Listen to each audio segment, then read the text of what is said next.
Welcome to It's Interesting You Say That, a Bounce Back Generation podcast. The mental health stuff that's out there for young people, for everybody, is kind of like, ooh, you are so sick. Like, wow, you need mental health help.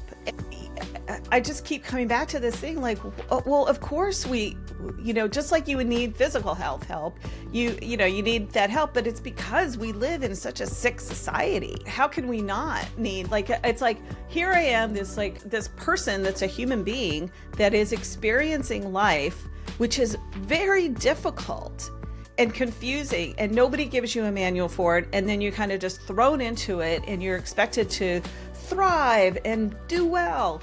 And then if you flounder, it's like, ooh, there's something wrong with you. Sorry. And I just think that's really messed up. I mean, the link in bio website Beacons. It's The kind of Lincoln. it's like Oh, Lincoln. It's kind of like Linktree, uh-huh. but just like just a different version. And this was my first time hearing of the Y Combinator. Is that how you say it? Mm-hmm. Yeah, And, Y Combinator. and so this person from this website, they booked a call with me because I I was doing this email marketing campaign, so I was getting all these people to sign up for emails, basically saying like if you want like free help with something or like you can personally send me something that you're dealing with and I'll personally respond. And I got I don't know how many, like hundreds and hundreds of people. And someone from this link in bio site came like try to book a call. Well, they booked a call with me and said like, "Hey, this is a part of our site that we've actually been trying to grow and we wanted to know like how you've been getting all this stuff." So one, it was a little bit creepy because they could definitely see all like it let me know that they were watching everything for one. Yeah.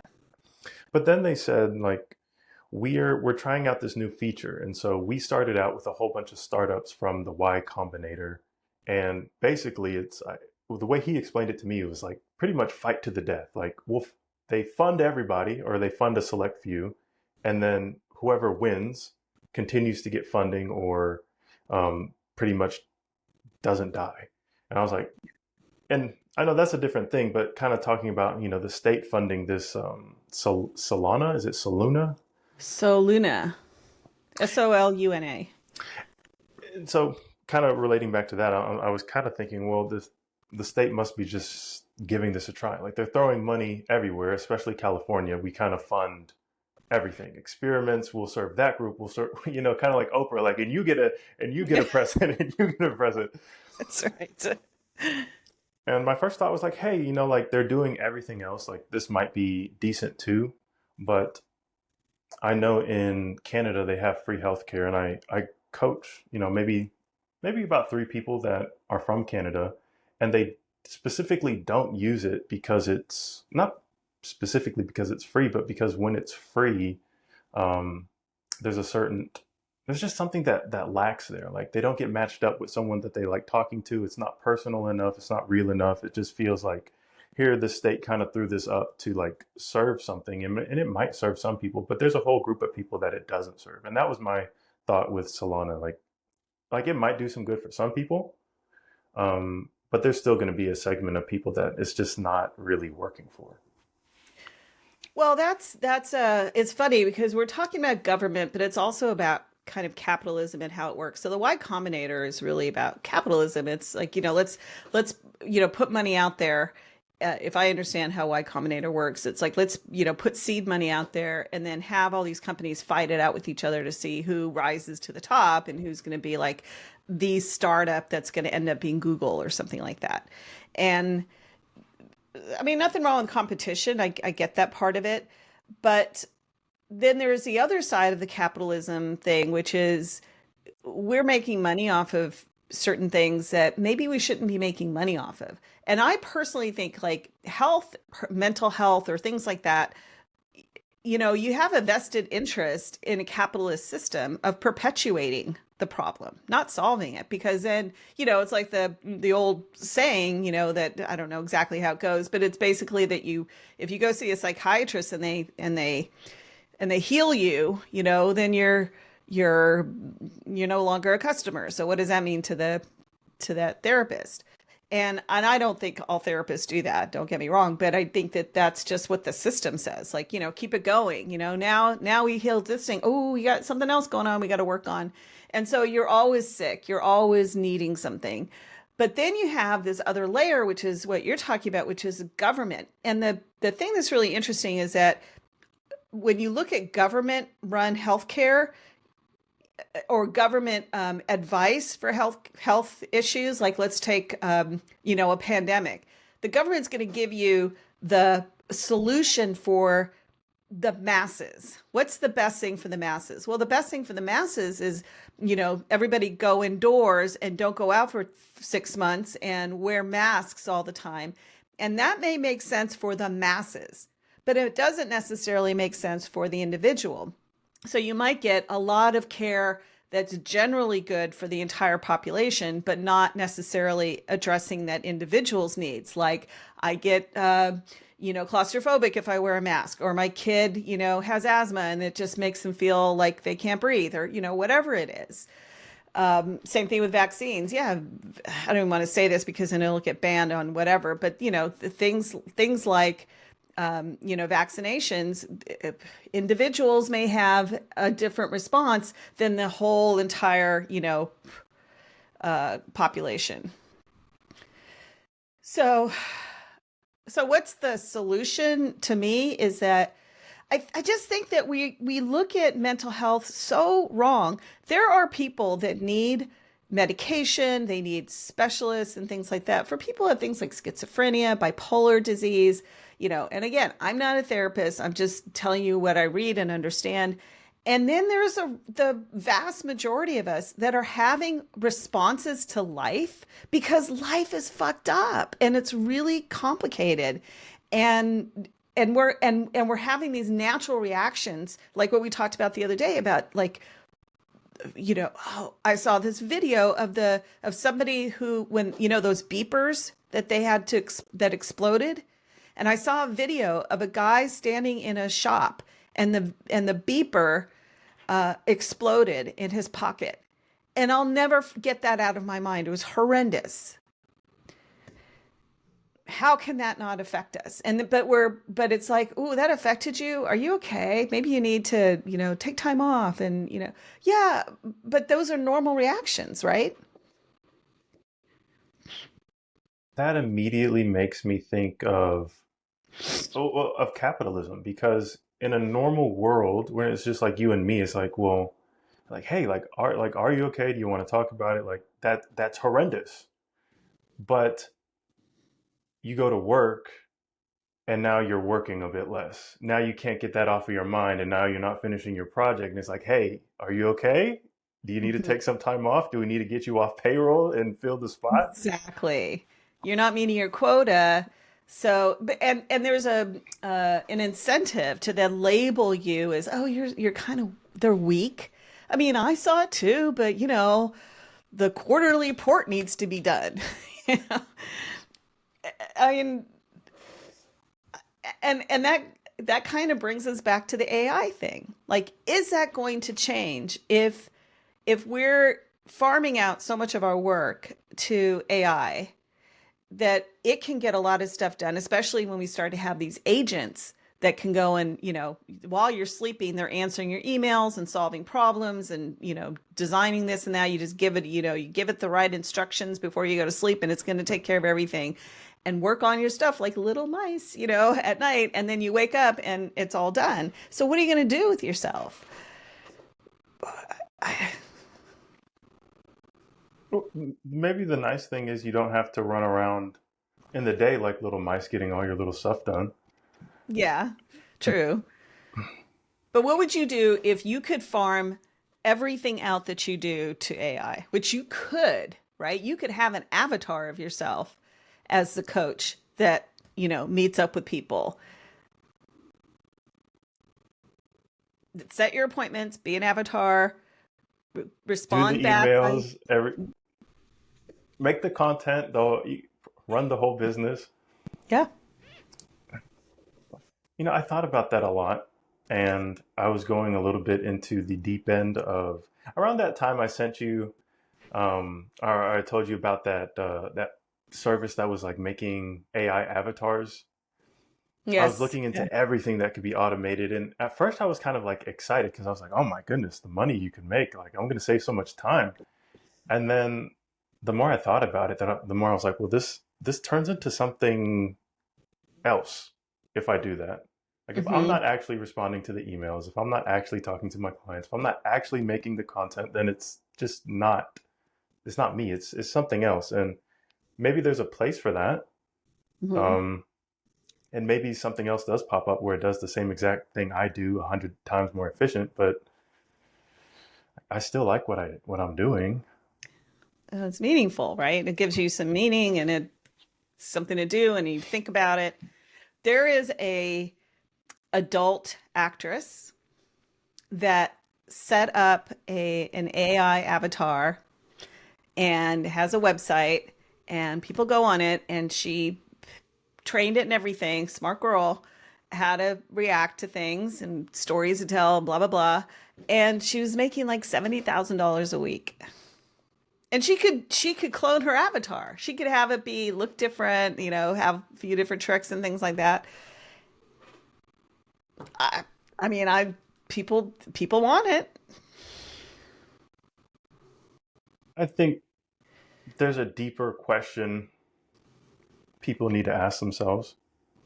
Is like, now that you have the option to live a different way, or you have the option to do things a different way, like, do you still want to do what you're doing? Yeah, right. And again, if you want to set up, an adult entertainment side of an avatar of you, and that's how you enjoy living your life, and that's how you want to live, and you enjoy paying for that, hey, we live in a world that provides that if you want it. I don't, what's the thing? I listen, I don't judge. Whatever. That's okay. I mean, I'm totally fine with it. But that's another thing where, from a personal perspective, fine. But what if we all did that? Like, what does that mean? So it's like that, like I was saying, like if, the general mass health, is different than the individual. So the individual may be just totally fine. Hey, this works for me and it makes me money, or the user of that particular site maybe like whatever, makes me a better person. I'm happier. And but big picture, what is that like as a society? What does that leave us? I'm not sure where it leaves society. I'm actually really not sure what it looks like in 5, 10 years when things really kind of start going off the rails and what you can do. But it's something that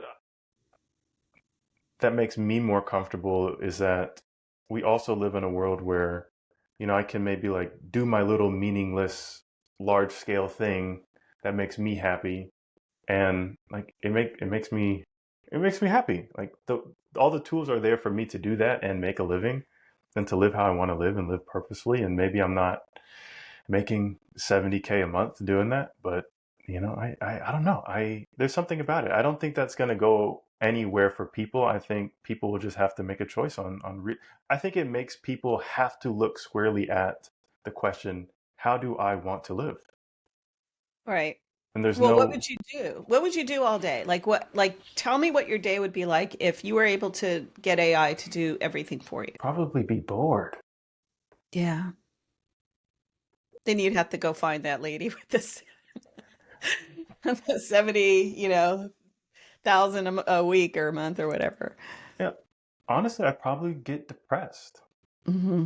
Like, I enjoy going for walks and spending time with my family and working out and like reading and stuff, but like work gives me I can't walk all day. Yeah, I right. can't go enjoy nature all day. I can't, like, as much as I would love to, I can't spend all day with my kids or my wife just because it's just not realistic. And I think Right. there are human mechanisms that are in play that make it so that we don't want to just do everything all day every day. And we have different avenues of our life. We have different compartments, and we have little projects, and we have little hobbies. And Well, it just like what is the purpose? Why was AI invented? That's my question. I would ask if I could sit down with, the Sam Altmans and the, you know, the Google people and things like that and ask them, like, why did you do AI? What was the point of it? Because it's there to solve big problems, but I don't understand who is going to use it to solve those big problems.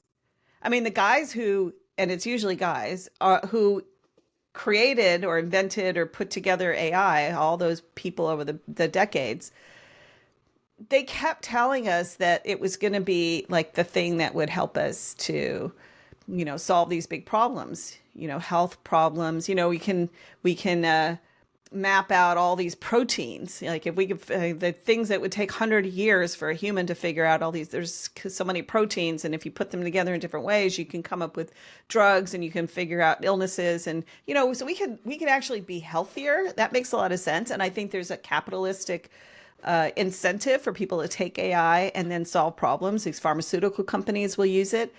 But let's say like climate change. Yeah, AI can solve climate change, but who's going to like ask the question, dear Chat GPT, how do we reduce our energy consumption by, 1 degree by, 2030 or something? And AI is going to give you some solutions, but who's going to implement them? And who has the incentive to implement them? Because it goes against capitalism, because you have capitalism says, make as much money as you can. AI is going to tell you, okay, you got to shut down that factory and move this over here and do this and that. And nobody's going to want to do it. So I don't really understand what the purpose of AI is going to be. It helps me to I use it for a lot of things. I can, write a piece like that. I can ask it questions as, but I could do that with Google. Wasn't that hard?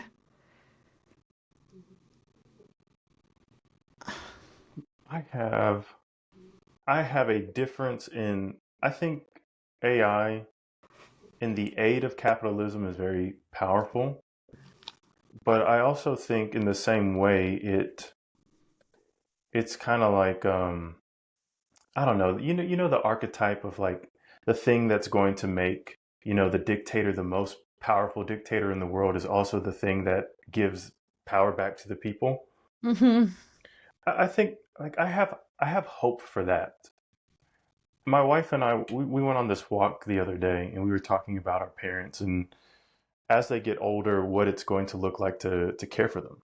And it was like a difficult conversation around, our parents getting older, death, like how we talked about how we would probably die. We talked about a whole bunch of stuff, but her grandmother had dementia. And so her mom thinks, she'll probably get it, and my wife thinks she'll probably have it too. And we were talking about AI, and we were kind of thinking like, with the tools that we have right now, it's not like when your grandma, started to get it, like we didn't have these tools, or we couldn't figure out what it was, or we didn't know what sort of diet was best, or we didn't even know like exercise helped.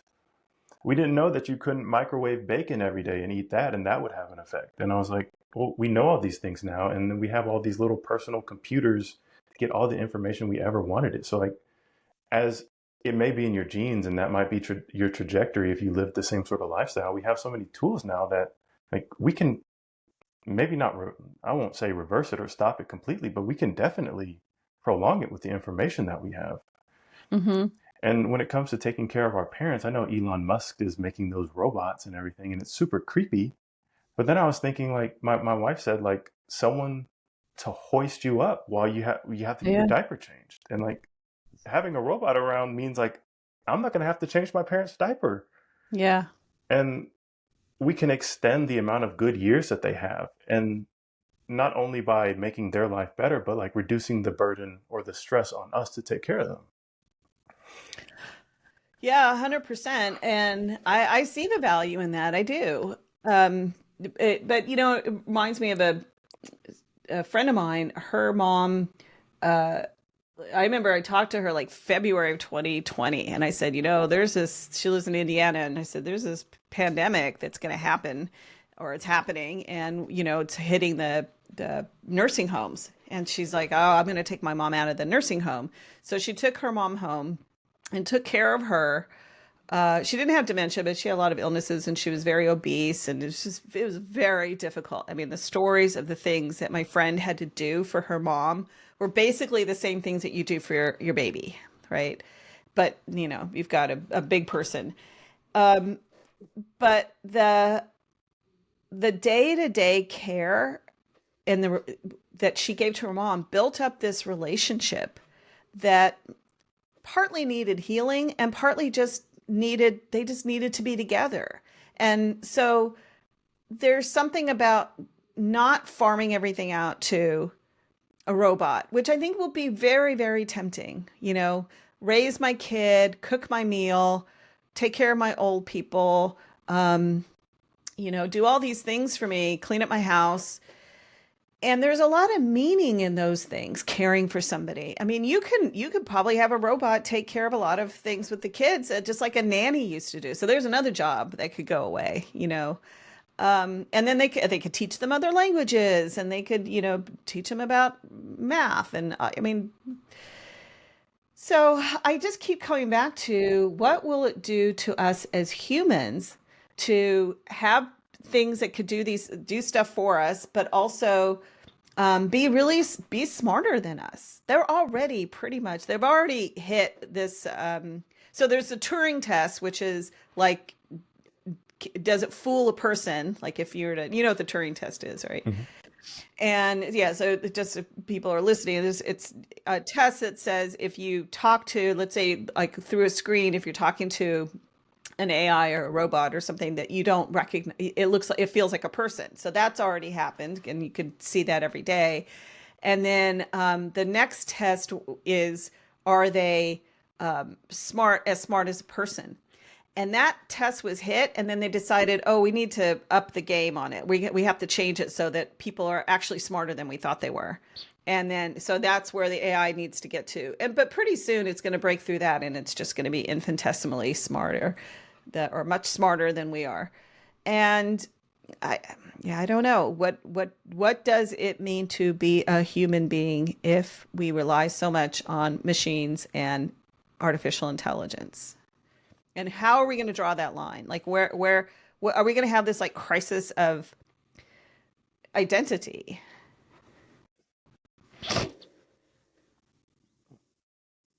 Well, I know I'm having that now because it's in a way it's already here. Yeah, Like right. It is. Yeah. everything you just said, like there are already machines smarter than us. Um, if if you and I aren't personally doing it, there is somebody out there who is building their business Yeah. completely through AI, and Lord knows what the corporations are already doing that we don't know about just yet. Yeah. The people who have just buildings and buildings full of computing power. But to round out my idea on the capitalism, going back to changing my parents' diapers, if if I wasn't doing it, then we'd probably definitely need to hire a nurse. We'd definitely need some sort of care. We'd need Kaiser or some other hospital to provide us with something, insurance for something. But with a robot and some access to different knowledge, like, yes, maybe we're farming out a little bit of it, but there's a lot of that is not getting farmed out to corporations because now the tools to do the things that we want to do are becoming decentralized. And maybe to your point, there are people and corporations who are maximizing those tools in different ways and they're going to build monopolies and they're going to do whatever they're going to do. And some like, well, people already are. Jeff, Amazon, Apple, Google. I mean, it kind of already is a thing, but now we're starting to get some of those tools back.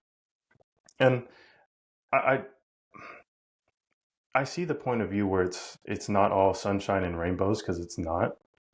But even before AI came out, for me at least, reality is like I'm not building Google no matter what tools I have, no matter how much capital I have, no matter how smart I am. Like somebody already got there. And there was somebody born today who could probably get there faster than me, even if I started trying now.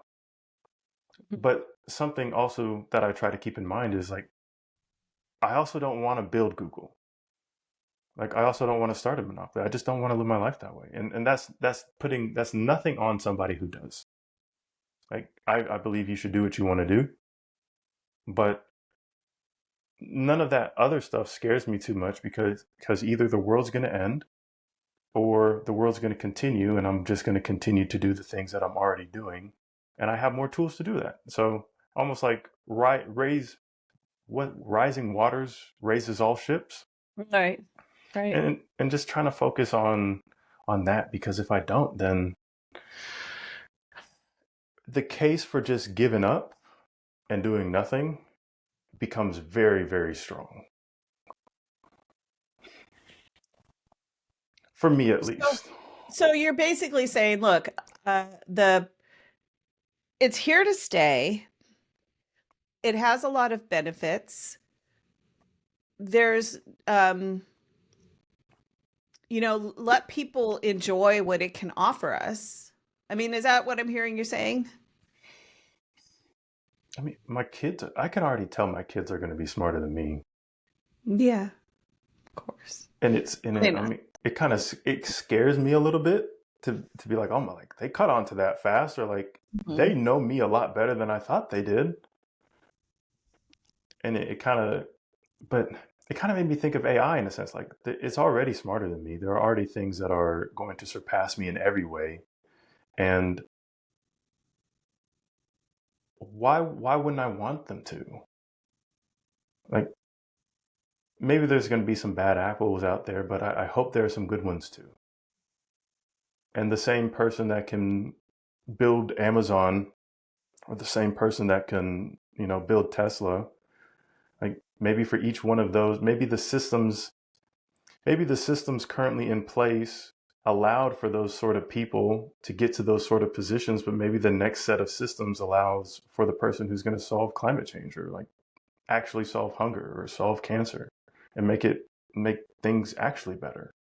And that may be a long shot, that may be naive, but it's the closest thing I have to any sort of hope for the future. Well, what makes a Jeff Bezos or you know um, the Google guys or Musk or all that those kind of people that make a ton of money are very successful at building these big corporations. There's a drive there, obviously. I mean, there's this incredible drive to be the best. They're very competitive.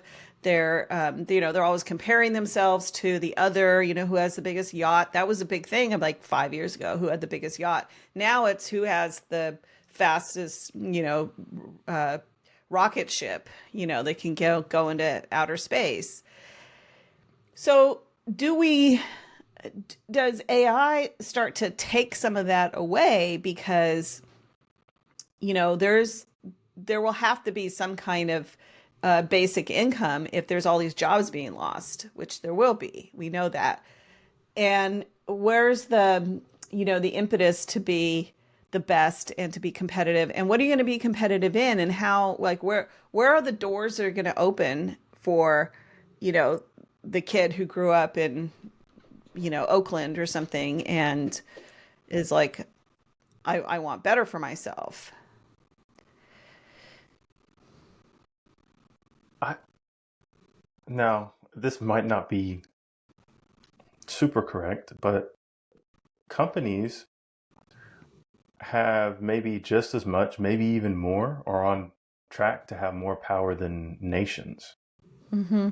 And so even though it's Jeff Bezos, or I'm not trying to make this distinction, but the super evil billionaires, I'm not calling Jeff Bezos a super evil billionaire because I don't know him, but you have those, but you used to have dictators that had the same type of power. Now companies have that sort of power. And before, the nations would just go to war, and it was really bad. And it's just kind of taken a different spin. The war is on a different battleground now, and the power is in different hands.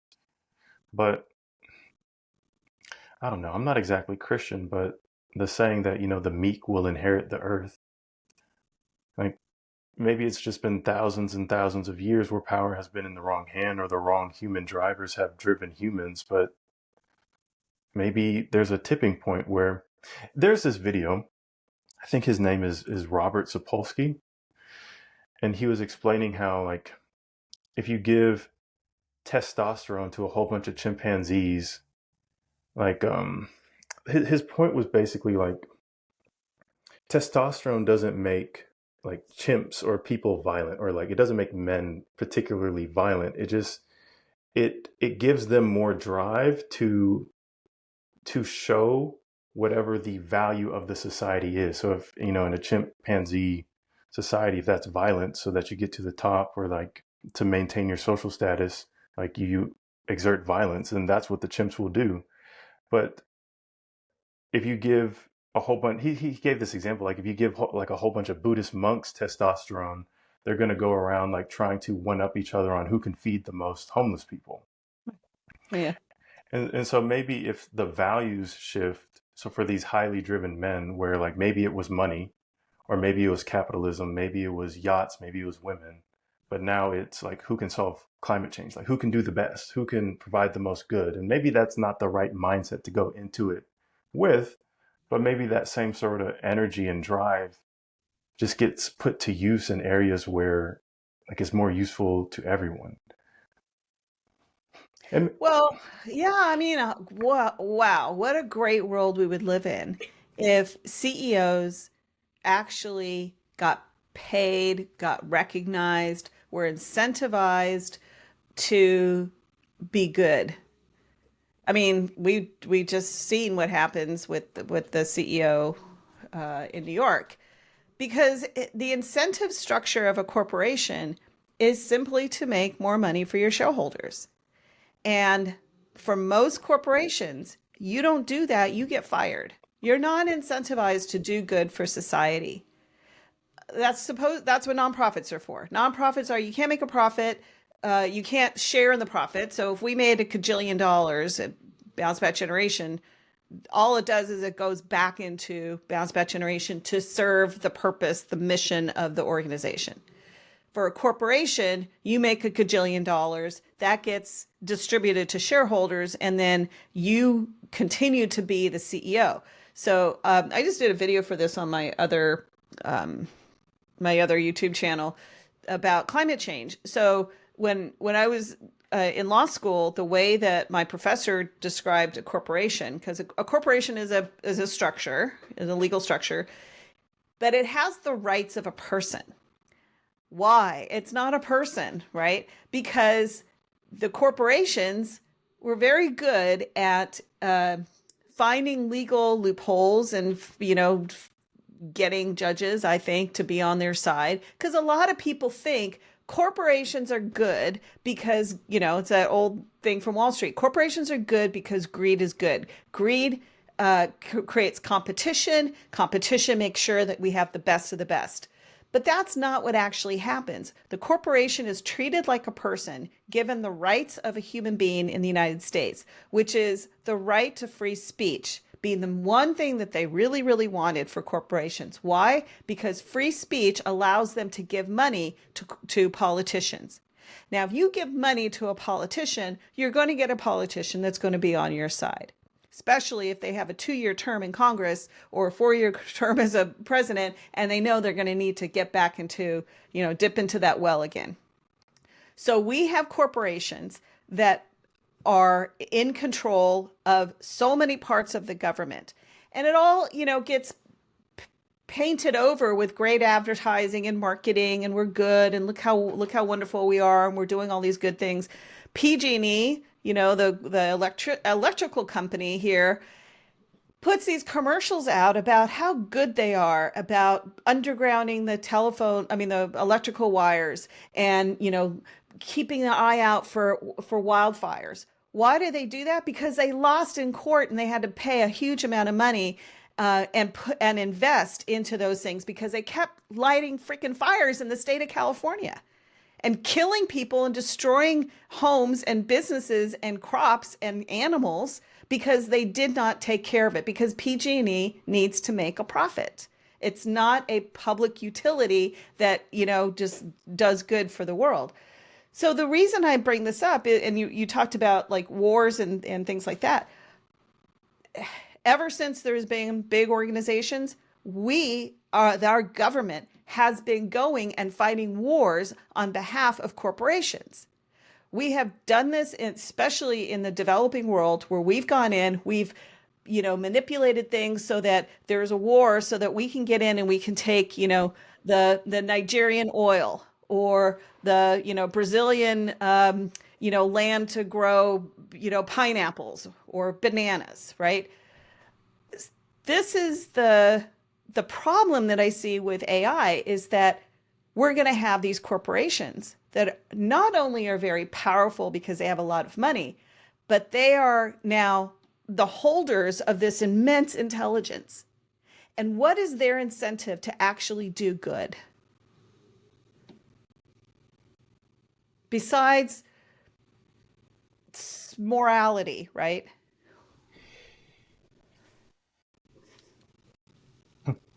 I know this isn't maybe the strongest argument, but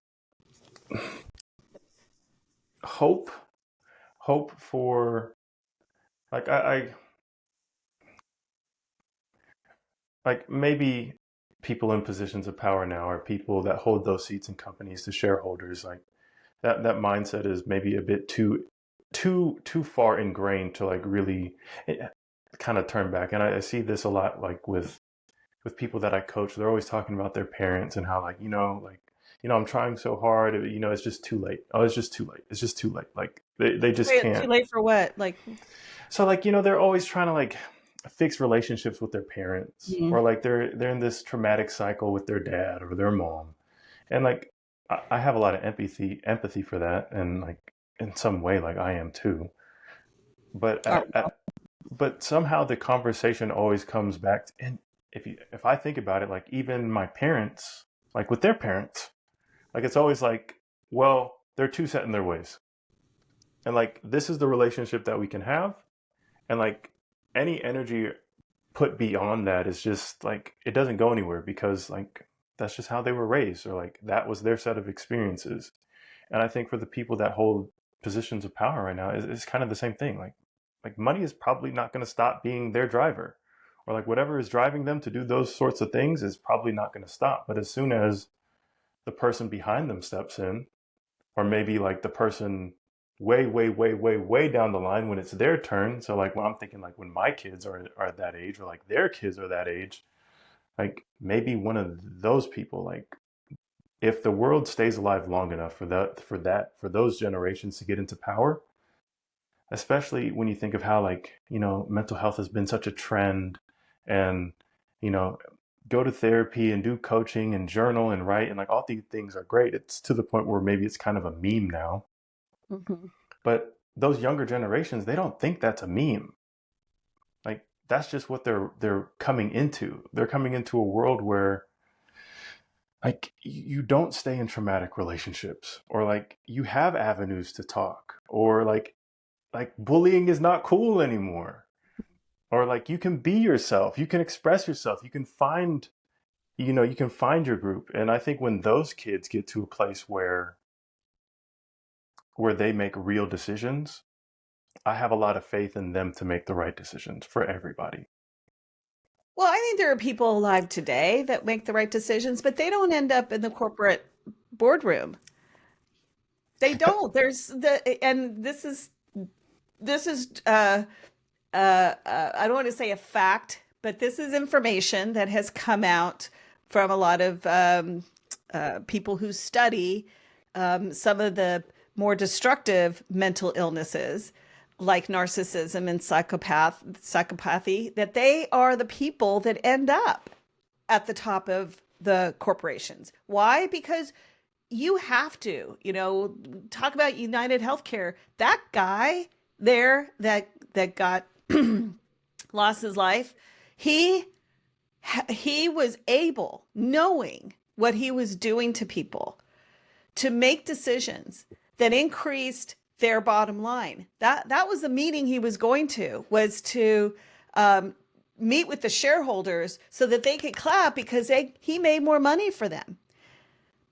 That company turns down more um, uh, claims, insurance claims, than any other of the insurance companies. That's how, and they had a very elaborate system.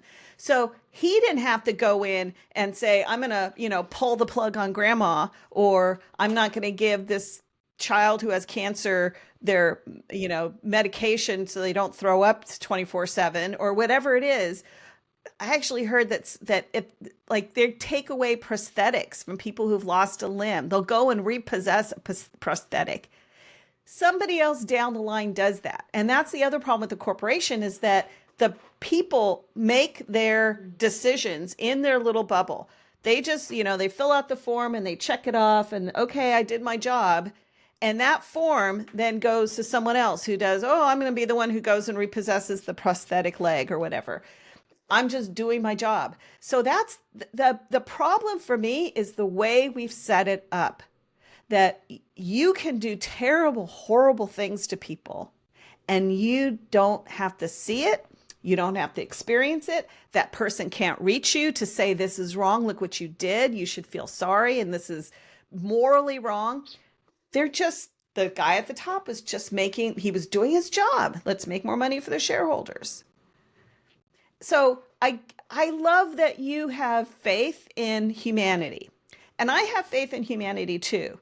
But my faith is also tinged by the idea that we don't do enough. The good people don't do enough to stop the bad people. We put a lot of faith that people have, and I've done this in my life too. Oh, the Congress will not do that because it's so wrong. And then they go and they do it.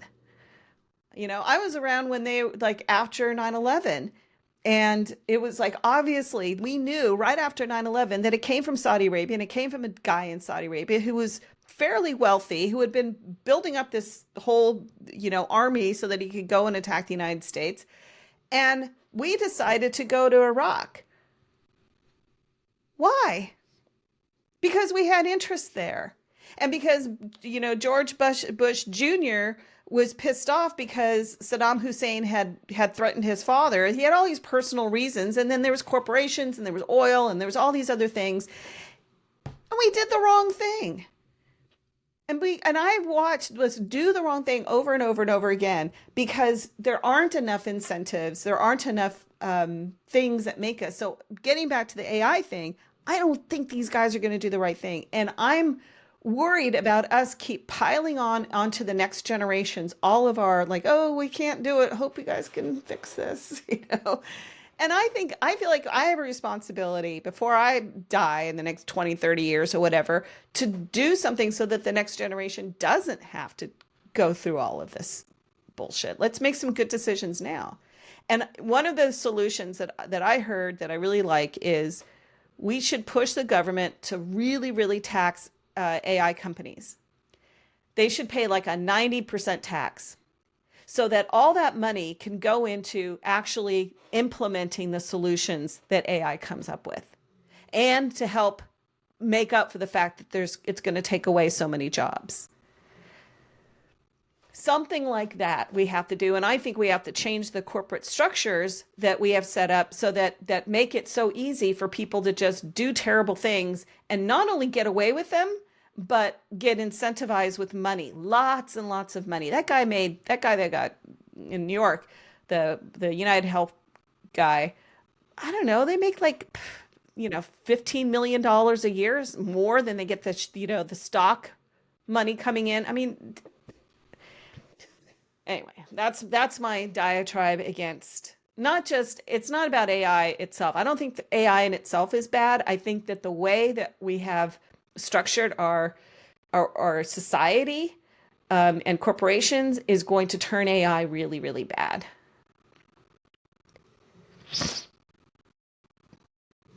I don't, I don't doubt that.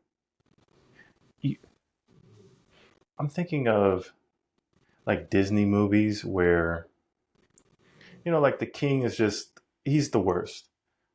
He's waging wars. He's taking food out of his people's hands. But the prince, like has like that goodness in him where he sees it and he's always trying to like, no, that's not right, but he always kind of gets snapped back in line because he can't really fight the system that he's in. Yeah. But eventually he's the king. And the movie always goes like he tries to fight the king, can't fight the king. Eventually the king kind of screws himself. And because of what the king has been doing for so many years, like he's now not the king and now the prince is the king. And then the prince brings, peace and abundance to the people again. Yeah. I, I think that it's such a simple story, but it repeats throughout history quite a bit. Where like it's two nations always warring. It's the U.S. and Iraq warring, and maybe that one hasn't solved itself yet. But it's always good, like Star Wars. It's always good versus bad, and oh shit, the dark side's gonna win tomorrow. Yes. But then the good guys come racing in on a spaceship, and they win, and peace and abundance is restored until darkness starts to grow and grow and grow and grow. And oh shit, the bad guys are about to take over the world tomorrow. Right. Yeah, I know. We're in this total cycle that repeats itself and repeats itself.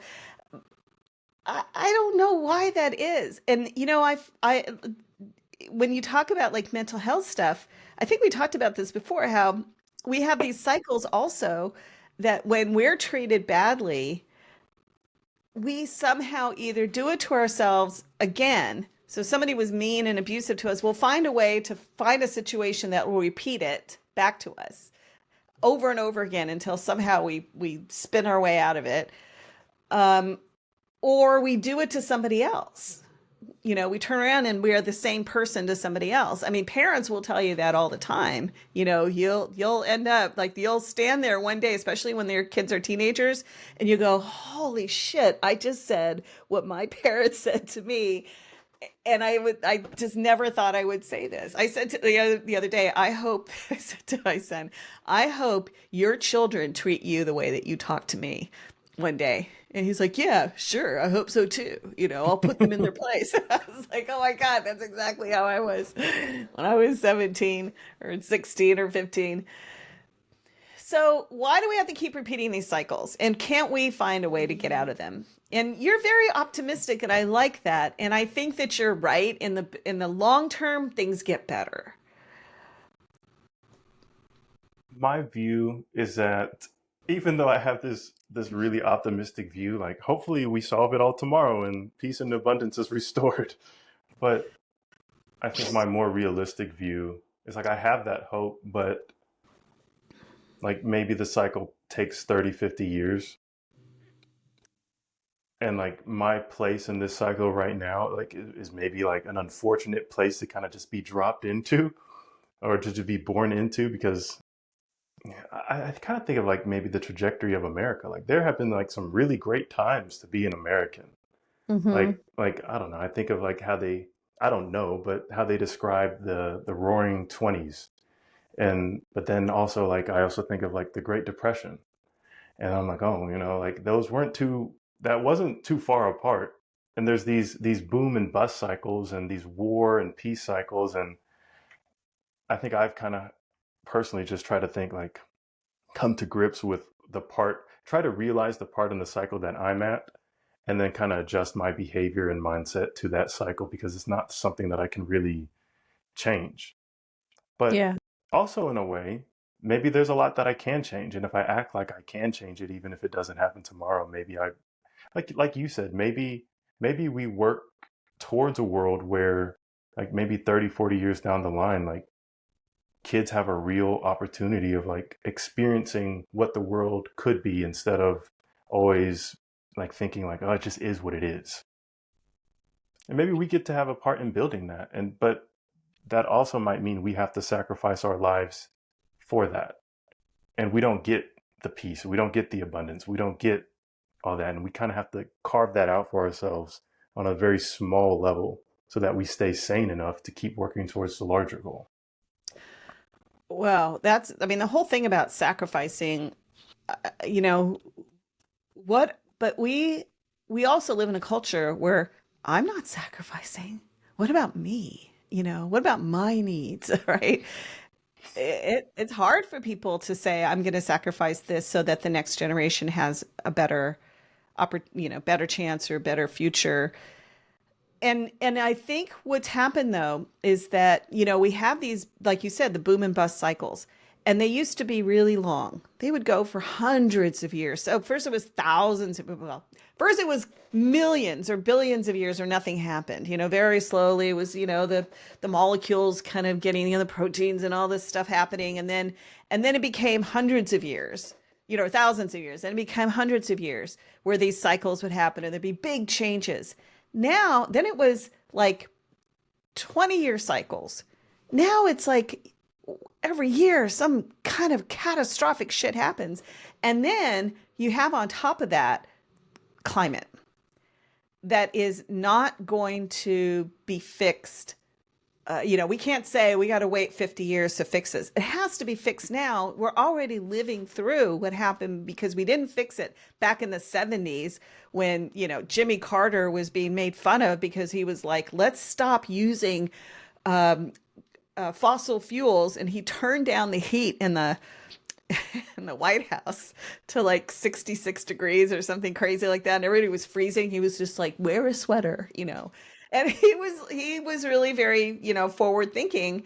And nobody listens, and nobody listened to Al Gore, and nobody, maybe they did listen to Al Gore a little bit, but we don't have that luxury anymore. I feel like we're at some kind of tipping point, not just with climate, but I think with a lot of things and I think if you put climate together with AI, we're at, existential moments where if we don't figure this out now, our generation, we may not have next generations, or we may be leaving them really, apocalyptic or, Mad Max kind of, world to live in because we're not doing these things now because we think, they'll work themselves out, and they might, but I don't have trust anymore. And I'm a very optimistic person too, but I don't trust anymore that things are going to work out. And I think people like us have to be demanding change. We have to be making sure that politicians are doing what they're supposed to do. We need to be demanding that money gets out of politics. We should not have, CEOs running our country. I mean, now it's just out in the open. It used to be like behind the scenes, the CEOs were like, hey, I don't want that bill passed, or else. Now it's like, I'm going to put it on Twitter that I don't want that bill passed, and let's see what happens. So I think we have a lot to do like right now. And people will say, well, what can I do? And I think it's like you have to vote. You have to understand what's happening in the world. You have to figure out what's true and what's not true. It's a lot. We have a huge responsibility right now to be not taking for granted what everybody is saying and just saying, well, that's the way it is. Like, I told you I was reading that book by Yuval Harari, which is called Nexus. So he's an Israeli scholar and and historian. And basically the book is very, very long. There's a lot going on there, but just to kind of boil it down is that truth and information are not the same thing.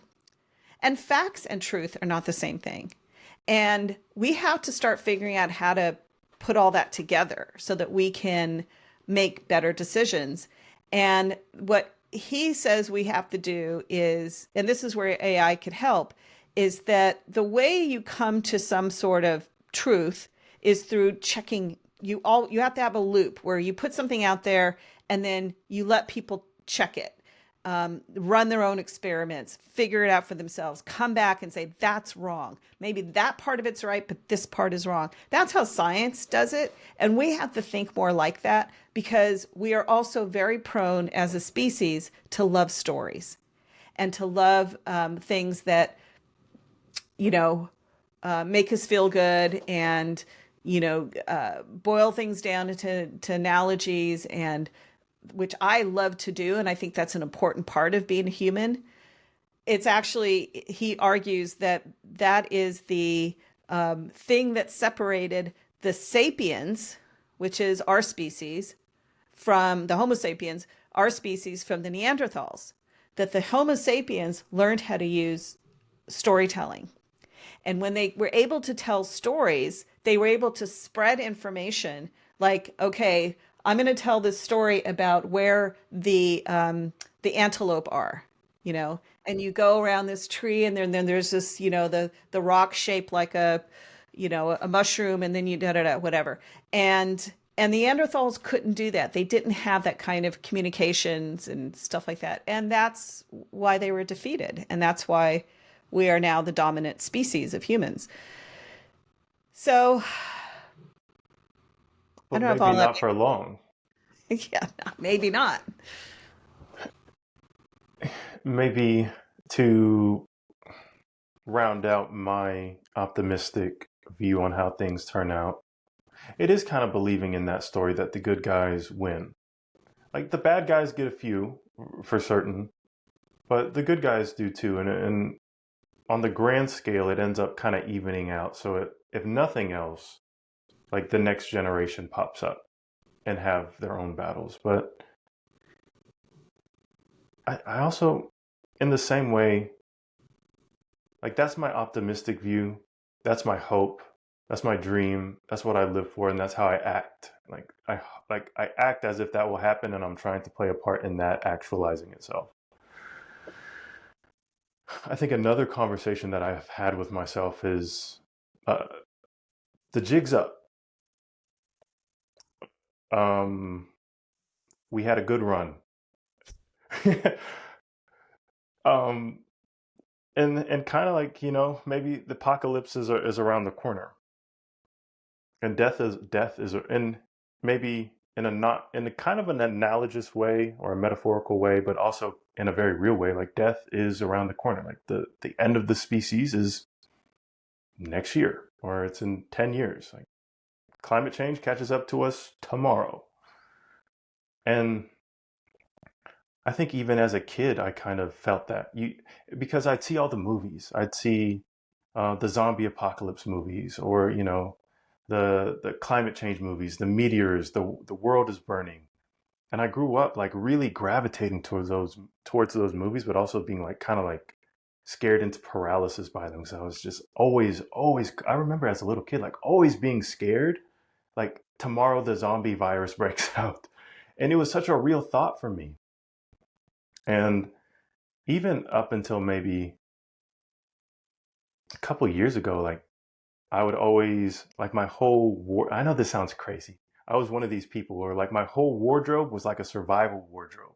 Like anything that I put on would It's not easy, I could especially put now. on, and like my wife like had a hat like she wasn't in that mindset, but I made sure like she had a couple of pieces in her closet like we could run out with the kids with our backpacks and our prep bags and our loads of Mhm. ammunition, or we could hunker down. And and eventually, after just replaying those sorts of scenarios and even like to an extent like preparing for them, I realized like it's not possible, and I'm driving myself crazy. And even if it does happen, I'm not. If something actually like that happens, I'm not surviving. And if I did survive, I wouldn't be surviving in a world that I would want to survive Right. in. It's like, get me out of here. That's funny. I have a go bag in this closet here. I have one in the trunk of my car. I have one downstairs in my closet with that's a whole thing like in case the electricity goes out. I've got water stored. I've got cat food and dog food in different places that I know where they are and I just pull them down. And my storage little I have a little storage space in the back. I have a box that I put all this like non-perishable food and stuff, and I wrote on it for the next apocalypse because I prepared it when we were getting ready to start COVID. So I'm totally with you on that. Well, maybe, I think you are right in the fact that we do get better. We're not Homo sapiens telling the story about where the antelope are. That's for sure. So we do get better. We are gaining ground. But can we lose it? Is it so tenuous now that we can lose it like that? Because now we've created the machine that can destroy us. And I'll have you seen this Palantir commercial? No. You ever heard of Palantir? Hmm. Let me see if I can find it so I can play it for you. So this was played at the let me see if I can spell it right. Palantir commercial. This was played at this game that Trump and Musk and Vance. I forgot his name because like who's paying attention to Vance, right? And I'm just gonna show it to you. So there was this football game, and so you know that this isn't playing this. It was a football game with like Army versus Navy or some kind of game like that, right? So you know who the audience is. Plus, you have these politicians there. And are you seeing it? Hmm.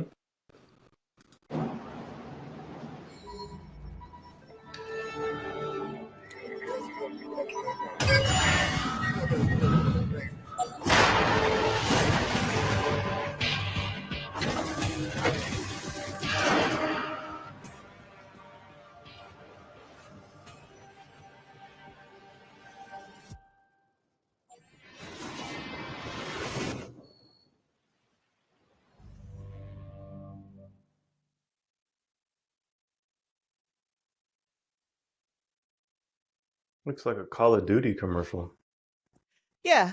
What it's about is how do I stop sharing? Stop. It is how to fight wars without people. And basically, you just, you have your little your little screen and and then all the drones go out and they go and attack whatever you want attacked.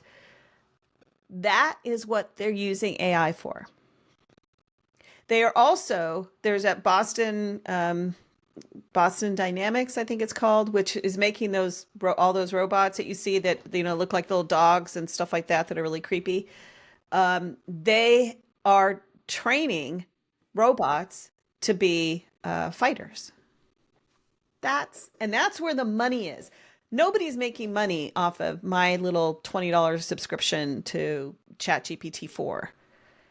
That's not where the big money is. The big money is in government contracts to make war machines. That's stuff that we have to stop.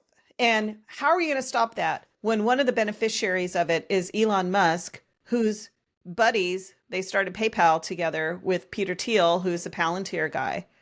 And then they're competing with Jeff Bezos, who would love to get some of that contract money because he's got his own spaceship stuff.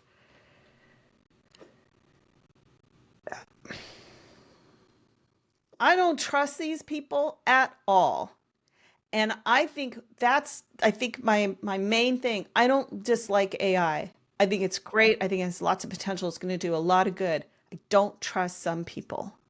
And I don't see that they have an incentive structure to do the right thing. They're going to make their cajillion dollars and have the biggest yachts and the biggest, you know, rockets. And they're going to destroy the planet because they don't give a fuck. Just like all the, Exxons and, everybody else make a lot of money off of destroying the planet, but they're going to extract as much as they can out before they're going to die. What do they care? So leave it to the next generation, which is the opposite of how you're seeing it. They don't care about the next generation. They don't even need to leave anything to them because it's going to be destroyed. And they don't care because they're going to have what they want in this life. And I don't even think it's the material things that they want. They want to just feel like they're on top of the world, like they own the world. Some deep need in them needs to be fulfilled, which gets us back to mental health. It's kind of like King of the Hill. Yes.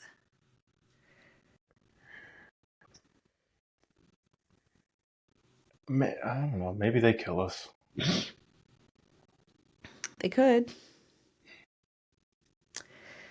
See you in heaven or wherever we go. Maybe the aliens will come and save us. But my guess is that those drones belong to somebody in some military thing. My immediate thought goes to like, how do you want to live? like if that scenario does play out and we die in like a year, how would you want to live that last year? If you knew the future was certain, like would you oh one, I know, morbid question, would you choose to stick around? And if you do, how would you? Oh yeah, I would stick around. I would. Oh, that's such a good question. The first thing I thought of is I would go out in nature and I would enjoy nature. Um, I don't know if I have money or if it means anything in this, end of the world scenario. If I had all the money that I, could use, I would, buy some place that's, in nature where I can live and I can just maybe have some animals and bake bread and, have people come and stay and sit by the fire and talk about, bye, beautiful world. We loved you. We would write poetry and, dance under the stars or something like that. So you'd go And be a then we would hippie? go, yeah, I'd probably be hippie. Yeah. Yeah, I'd smoke weed and, drink red wine like out of a jug or something. And I don't know, smoke lots of cigarettes 'cause it's one of the things that people who don't smoke anymore who used to, they're like, oh, at the end of the world, I'm going to light up a cigarette because it's going to be like, who cares anymore? What would you do? I think I know this sounds sad, but I'd probably just do the same thing that I'm doing. I'd still probably like wake up and do my calls with clients, go to the park, go for a walk. I might drink a few more beers than I normally do. Um, I don't know. I still think because I'm doing what I like doing, I was just going to say that you're having that life already. and I think if I stopped, if I try to do something else, I want to go to the last minute doing what I'm doing. Because case scenario, it works. Worst case scenario, I live the rest of my a short life doing what I want to be doing. Mhm. No, I think that's beautiful. That says a lot about your life right now. yeah, I mean, I'm even thinking like I'd still mow the grass just because I like seeing the grass mowed. Hmm. Um, and like I think I'd be dying with like some things I wish I could have done, or like I would have loved to see my kids like get married if they want to, or like see my grandchildren. Um, Never quite figured out the whole $1 million business thing. But I mean, at the end of the day, if I'm gonna die anyways, like I don't know, sucks. But there's some good times too. Well, I think we're going to be around for more than a year, knock on wood. And maybe things will change. I don't know.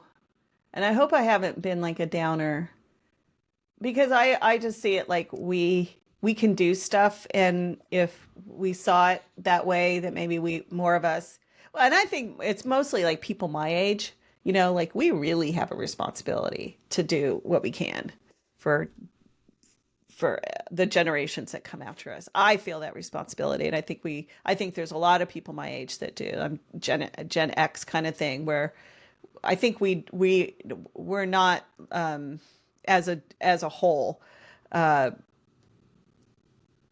as me generation as some of as the previous, as the boomers, and they did a lot of good. I mean, I'm not saying it's bad. They kind of broke free on a lot of things, and but I don't know. We'll see. I hope this conversation is helpful for people to think about these things. Well, I think there's a difference between people who are like pessimistic and like don't do anything, or even like optimistic and don't do anything for that matter. But again, here's maybe the hope. Like maybe it seems like you and I, like, we do what we do because we do have that hope, and at some level, like, we're still trying. Like, there's the pessimistic, there's the optimistic, and then there's like what we're actually doing. And I don't know. I have hope that people do the same thing. Like, some people don't care. Some people are willing to kind of lean into the chaos, and some people want to like really fight the chaos. But in the end, I think it's just whatever balance gets struck is like has nothing to do with me. Like, I'm not that big of a deal. But at the same time, I mean, still try to live like maybe something I do does work. Well, at least you're bringing up your kids, you're taking care of yourself, you're there for your wife. You are serving you're there for your parents. I mean, you're doing your part. And I think that's almost the thing that we should be doing is just, take care of ourselves and the things that we have some dominion over. And and if you have extra, and it's in your blood to do certain things like go and protest or write letters to your congressperson or go run for office or donate money to this thing or that thing or you know have a book circle, write a story that moves people, make a movie. I mean, there's all these different ways that we could be making change. And I think the main message I feel really powerfully right now is that yes, we do have that in us to do it. And I think people have forgotten that because we've gotten so caught up in this whole like elections aren't fair and they don't, and I don't really have any power and the big corporations do whatever they want to. And so we feel, or the police, just it was random who they stop and who they don't stop. And then there's all these things. The banks give loans to some people and don't to others. Nothing makes sense. So it's very easy to just get tired, and say that's nothing I do makes a difference. And I would say that there's a whole other subject we could talk about, but I think that's the weapon of life today is to give people a sense that you're powerless. You don't have a say. You really can't make any difference in the world. And once we buy into that, then the bad guys have truly won. That is the sign to them. Oh, we've made them apathetic. We made them think that they don't matter. When in the end, like you said earlier, there's always the peasants always end up rising up and getting the dictator at some point. And the dictators always know that because they're all run by fear. Well, well, you just kind of mentioned power in numbers. There's power in numbers, and you also it's like ants. Like, one ant is nothing, but like a whole colony, like, to be honest, like, looking at them, they we kind of just walk over them or we might step on them or whatever. But like, if you really sit down and look, like, they're doing quite a bit for some ants. Yes. Yeah. Yeah. There's lots of species that are like that. Or, like water, like a drop of water doesn't do anything. Get a bunch of water together and it will destroy anything in its path. Power in numbers, and that's why they try to divide and conquer. Yes. Yes. That's And the whole right, left, Republican, Democrat, because I don't care if you and I share, um, you know, where we are economically, we have a sense of, personal morality. I guarantee that we have, Kamala Harris used to say this, we have more in common than we do that separates us. More keeps us together than separates us. And I think that's really true. And the only way that the corporation people get ahead, the dictators get ahead, all of that is to convince us that that we should fight each other instead of looking up and saying, who the hell are you guys? And what are you doing to us? And that's what this guy Luigi did. Not that I think it's right, but he was able to make everybody go, huh, yeah, he's got a point there. I know Gandhi has gone through his period of cancellation, and I don't know what is fact or false around that, but maybe Nelson Mandela or like Martin Luther King is better more relevant example, but just kind of like the non-violence, like the passive, like fighting passively. And I don't think in today's day and age, protesting like it does, but like linking arms and holding signs that, and fighting the man, I don't think it looks like that anymore. I think we have Mm. the information or the access to information, the means of communication to just say like that's just not how we want to live. Like the Hmm. corporations can't make money if they don't have anybody to sell something to. Right.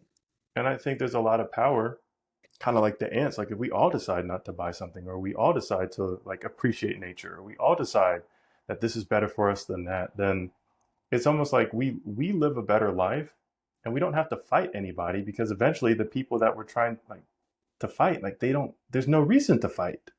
Yeah. Because we've consolidated the power, we've consolidated morality. Like as a people, we have found what is true, and if it is present in everybody's awareness, there's no chance for, well, there is a chance, because eventually you forget the power, and the power disintegrates, and like you go through that whole bad and good cycle again. But I think Hmm. we're at a point now where like we metaphorically kind of link arms and say this is how we're going to live, this is how we're going to Yeah. treat each other, this is what we're going to do. And if and maybe that means, like I think like the civil rights movement, maybe like we get dogs sicked on us, or maybe we get hoses sprayed at us, maybe we get beaten up.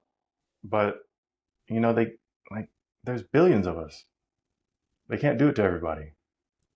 I always think of what John Lewis did, when he walked across that bridge and that he knew he was going to get his head bashed in.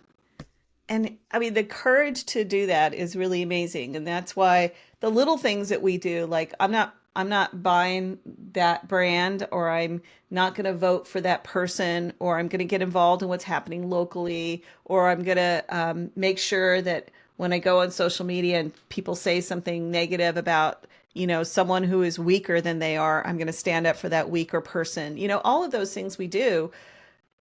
And it's interesting to me that, for example, this, like, I'm not going to buy something, that's cancel culture. Who came up with cancel culture? You know, Somebody decided that they were going to make that a dirty phrase because it was very effective. Cancel culture works. It may not work forever, but it works for some period of time. And then what happened was is then people said, "Oh, well, we that's terrible. Stop canceling people." And it's like, no, we're not going to cancel people. We cancel what they stand for, or we cancel the company that is doing something harmful. Same thing with the term woke. People are like, oh, I'm not woke, and that's such a bad thing to be woke. All it means is that they're having discussions like this. It means you're breaking through the matrix. You're going, oh, I see, finally, this is how this system works. And now that I see it, I can do that thing, that people do when they're trying to get away from the lasers. I can go under the lasers and I can go over the lasers and stuff. And so nobody can detect me because I'm not going to get caught with this system anymore. And that got turned into a dirty word. And when uh, you know, journalists would go and ask people, what is it? Why do you not like woke? What does it mean? And people would say, I don't really know what it means. Or they would be like, well, it just means like, DEI. And then it's like, well, what does DEI mean? Like where they're saying that white people are bad. And it's like, that's not what they're saying. And then you explain it, and then it takes too long because it's so much easier to say, ooh, don't buy into woke and cancel culture.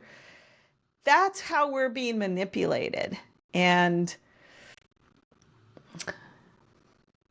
that's why we need to, come up with a way to figure out how we're going to know what's true for us and not true. And that's a little more complicated. Maybe that's a discussion for another day. That is the hero's journey, kind of.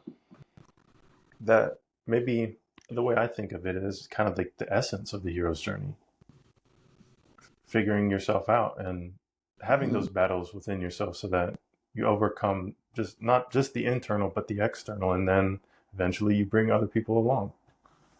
Yes, but that's hard when you're you're a hero who thinks you're doing the heroic thing, only to find out that you have, stormed the Capitol, or you have, um,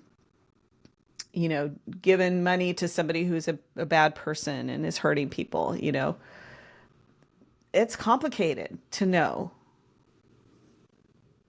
And even to this day, there and people would argue with me that, well, storming the Capitol was the right thing to do because maybe our elections aren't secure. Maybe they're not.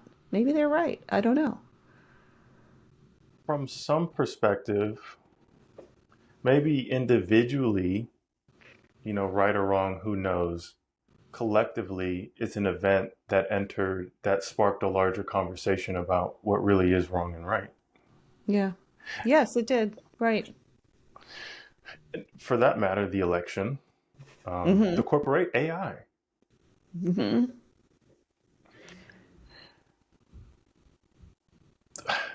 the powers that be, if you will, they have a lot of leverage. They have a lot of money. They have a lot of capital.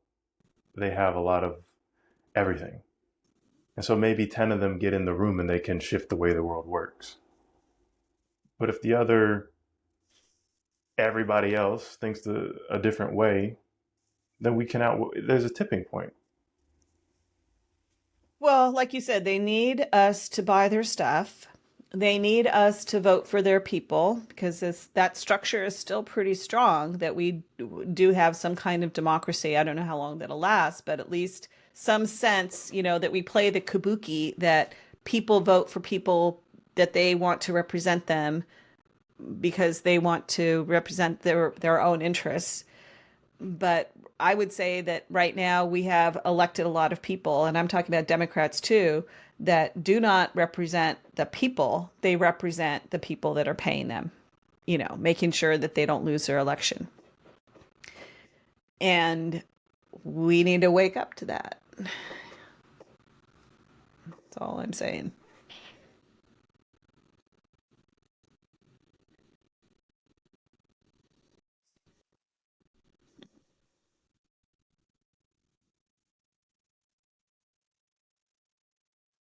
And my stance is that no matter how the coin flips, whatever side the coin flips on, it should it should eventually strike a balance. Yes, I think you're right. I think it does. There's, the Deus and ex machina, the God in the machine. We don't really know what's going on we don't, I don't think like 90% of the time we don't really know what's going on. And eventually things do even out and they do get better, I think. Um, so maybe it comes down to what can we do to reduce human suffering while it's going through that, while the coin is flipping and going one, because also, as you pointed out, sometimes people are winners and sometimes they're losers. It's the same coin.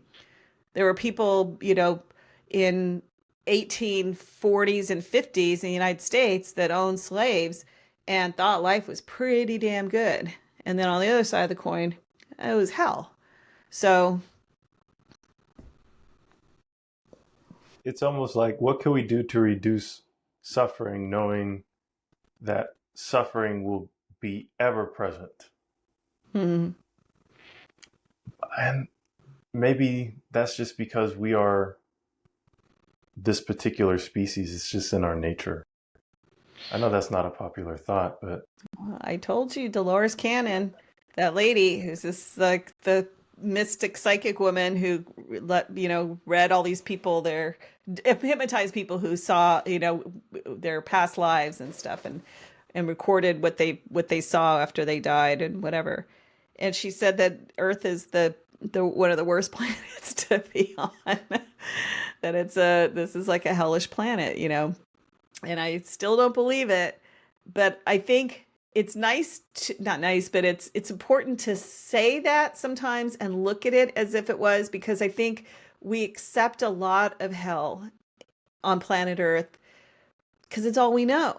It's the fishbowl that we swim in. So it's like, well, sometimes there's always going to be suffering, and and isn't that what AI is supposed to help us not to do, is to make sure that people don't suffer, that we reduce suffering? Isn't that in the end what AI is supposed to be doing? Solving our problems so that we don't suffer. I don't know. The way that you say that makes me think it's gonna be Terminator. Because if that's what Earth is, if that's what people are, if there's no way around like humans, if there is no way around human suffering, even if things were perfect, then AI is just the species or the next evolution where like, well, humans didn't figure it out. And Right. Right.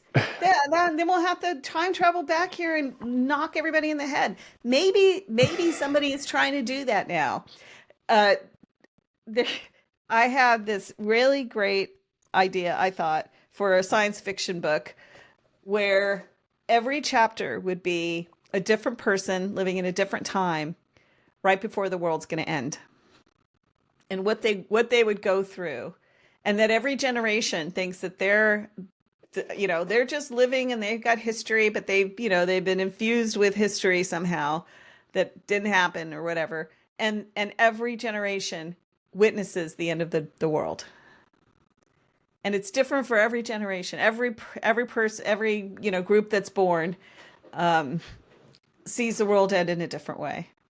But the thing is that, but I also want to say, I don't think that we have to accept that Earth is hell. I'm saying that if we see it as hell, maybe that'll help us think, well, what should it be? Can we do something about that?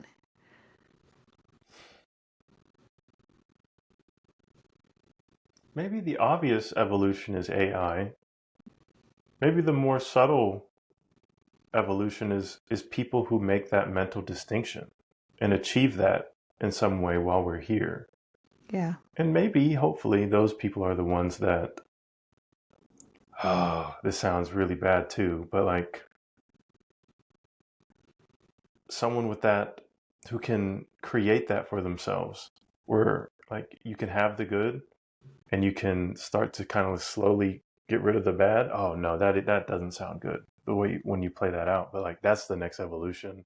But that means like a whole bunch of people who are not able to make that distinction, they just die out. And so I don't know how if that sounds any better than AI. Just it feels a bit more No, sterile with AI. no, I know. But how many people would go there if we had a better way of communicating to people where people didn't get so confused about what's real and what isn't real?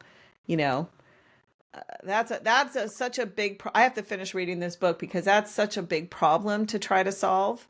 Because I think that if we could have a real conversation without all the mess that gets in between, me and social media and the news said this and my neighbor said that and my religion says this other thing. If we could try to smooth it all out so we could just have these, like real communications with each other, I think we would almost all of us, be totally down with making this world a better place, and we would see it the same way, but we get so confused. And a lot of people are making money off of us being confused as well, or getting power off of us being confused. So We could probably use a part two to this conversation. But it's some even though maybe there's no conclusion, I do feel like just the conversation itself helps.